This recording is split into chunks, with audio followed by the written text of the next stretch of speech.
Say you wake up one morning, check your phone, and nothing. No emails. No notifications. No funny meme that'll get you through the day.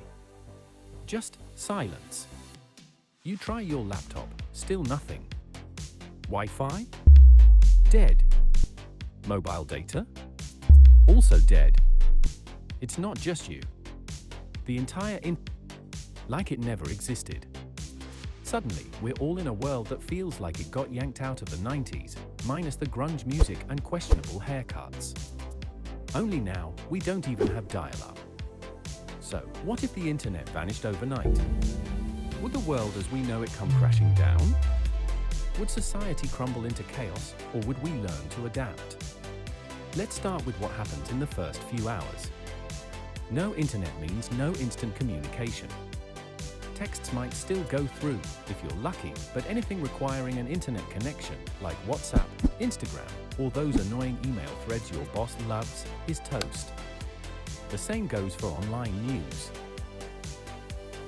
No more scrolling to find out what's trending, what's fake, or which celebrity said something controversial. We're all back to hearing news the old-fashioned way, word of mouth. Or, if you're lucky, an actual newspaper. And speaking of news, governments and emergency services would have a hard time spreading critical information.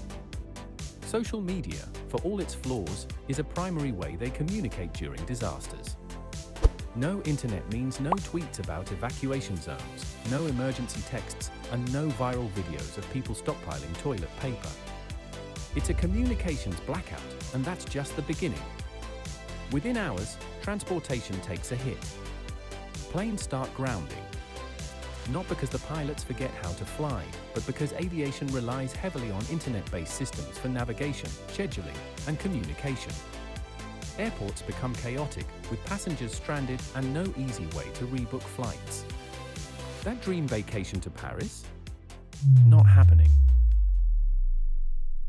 Closer to home, traffic management systems, like those smart stoplights you take for granted, stop being so smart. It's gridlock everywhere. GPS apps like Google Maps and Waze? Gone.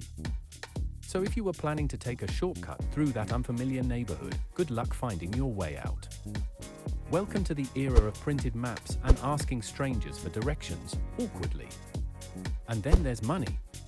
This is where things get really messy. Modern banking is built on the internet. ATMs, credit cards, online payments, they all stop working. Most people don't carry much cash these days, so suddenly, buying groceries or filling your gas tank becomes a challenge. Cryptocurrency, which promised to revolutionize money. Well, without the internet, your Bitcoin wallet might as well be monopoly money. Businesses don't fare much better. Logistics networks, the ones that make sure food gets to stores, packages get delivered, and factories get supplies, are internet-based. Without them, supply chains grind to a halt. Supermarkets run out of stock, Amazon stops delivery, and that package you ordered last week. Yeah, it's never arriving.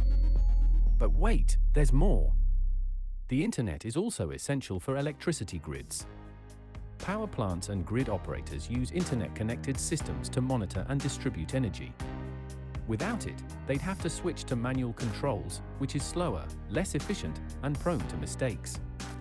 Blackouts would become more frequent, plunging entire cities into darkness.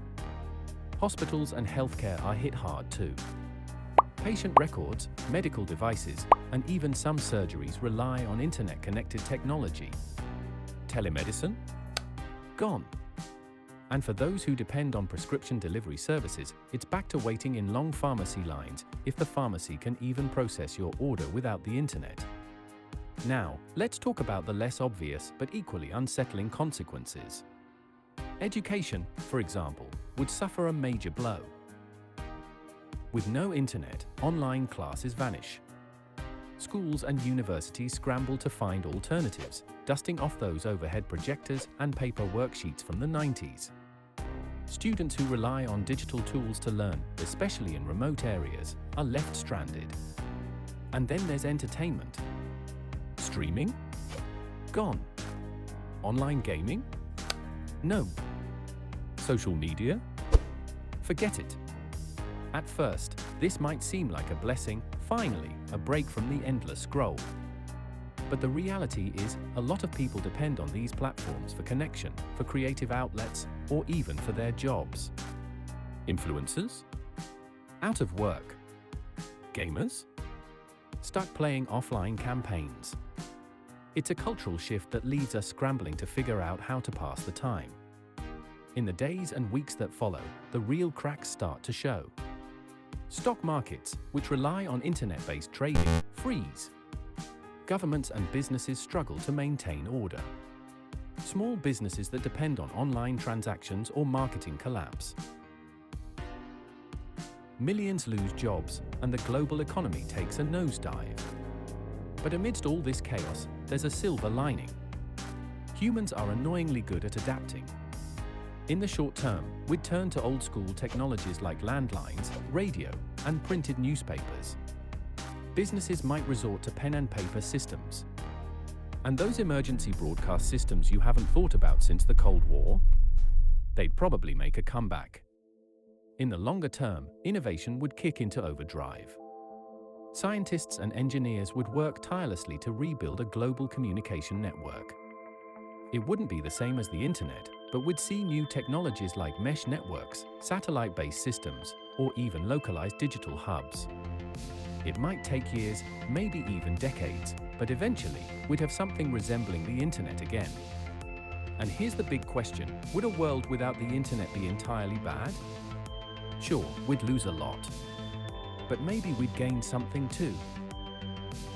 Like genuine face-to-face interactions. Or hobbies that don't involve staring at screens.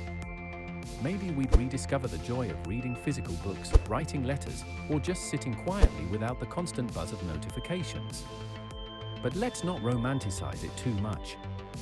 The internet has revolutionized the way we work, communicate, and share knowledge. Losing it would be a massive step backward. So, while a brief internet-free world might teach us some valuable lessons, it's safe to say most of us would be counting down the days until we could get back online. Because let's face it, as much as we love to complain about the internet, we're also hopelessly, hilariously addicted to it. So if it ever does vanish, let's hope it's just a temporary glitch and not a permanent goodbye to our memes, cat videos, and endless arguments about pineapple on pizza.